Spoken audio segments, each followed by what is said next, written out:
We begin with breaking news. The manhunt is over. Authorities found 40-year-old Robert Card dead, bringing some relief in Lewiston, Maine tonight, following a mass shooting that left 18 people dead and 13 others injured. We need to get right over to NBC5's Natalie Martinez, who's been following everything out of Maine tonight and has the latest details. Natalie? Yeah, Allison and Stefan, it is sort of bittersweet now. Just about 40 minutes ago, we got news that so many people had been holding their breath for. The alleged shooter was found dead at 6:45 p.m. Central.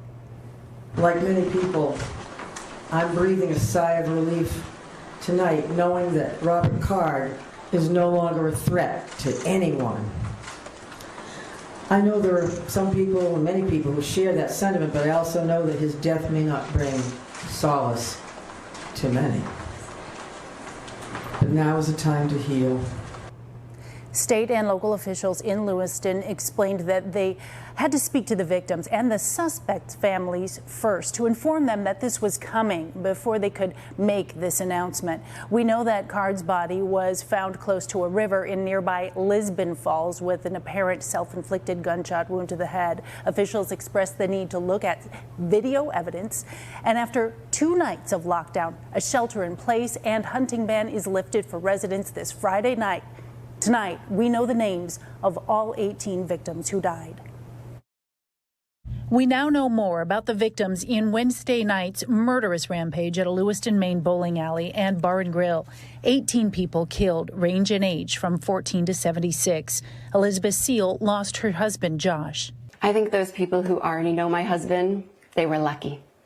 He was amazing. For those who didn't know him, they lost out. Speaking through an ASL interpreter, she explains how the 36-year-old father of 4 was a prominent interpreter for the state during COVID lockdown. Josh was at a cornhole tournament at Schmengi's bar Wednesday night. When the shooting started, my husband got down and was army crawling, trying to hide under one of the cornhole boards just for some sort of protection. Josh was an advocate for the deaf community and for kids. My dad was always super funny. 3 other members of the deaf community also died, including Billy Brackett. He's the kindest person. Billy taught his niece to sign so she could communicate with her nonverbal daughter. He gave me something I could never repay him back for. For those who did make it out, like Diana and her son Chad, mental trauma will be an important part of recovery. It was just terrifying. Terrifying. I've never been so scared in my life.